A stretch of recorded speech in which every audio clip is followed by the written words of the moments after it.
భద్రాద్రి కొత్తగూడెం జిల్లా దమ్మపేట మండలం చీపురిగూడెం గిరిజన ఆశ్రమ పాఠశాలలో విద్యార్థులు ఆకలి కేకలు పెడుతున్నారు. నెల రోజులుగా స్కూల్లో సరైన ఆహారం పెట్టకుండా ఇబ్బంది పెడుతున్నారని విద్యార్థులు ఆవేదన వ్యక్తం చేస్తున్నారు. మెనూ ప్రకారం ఒక్కరోజు కూడా తిండి పెట్టడం లేదని, సాంబార్ పేరుతో నీళ్లు పోస్తున్నారని అంటున్నారు.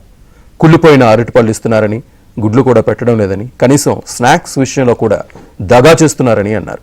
టీచర్స్ను గట్టిగా అడిగితే టీసీ ఇచ్చి పంపిస్తామని బెదిరిస్తున్నారని పిల్లలు చెబుతున్నారు. దీనిపై ఉన్నతాధికారులు స్పందించి చర్యలు తీసుకోవాలని కోరుతున్నారు.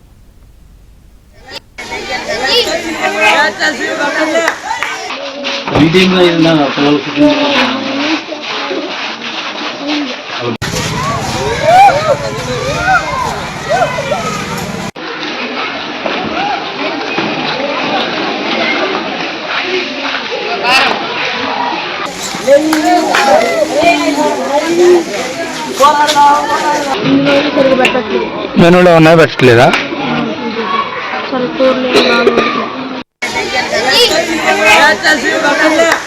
మెనూ తినాలంటే ఎట్లా ఉంటుంది, మొత్తం డ్రమ్ముల నిండా అన్నమే ఉంటుంది. అది ఎవరు తినట్లేదు,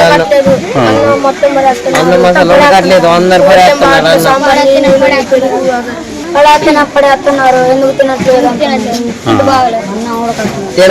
ఫుడ్ మంచి లేకుండా కొత్త బియ్యం సరి ఉడకట్లేదు, అందుకని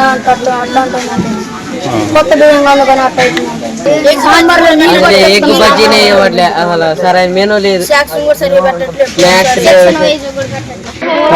పల్లి పట్టీలు ఇవ్వట్లే, బిస్కెట్లు ఇవ్వట్లే, అట్టికాయలు ఉల్లిపోయిన అట్టికాయలు వస్తున్నాయి. పెట్టట్లేదు.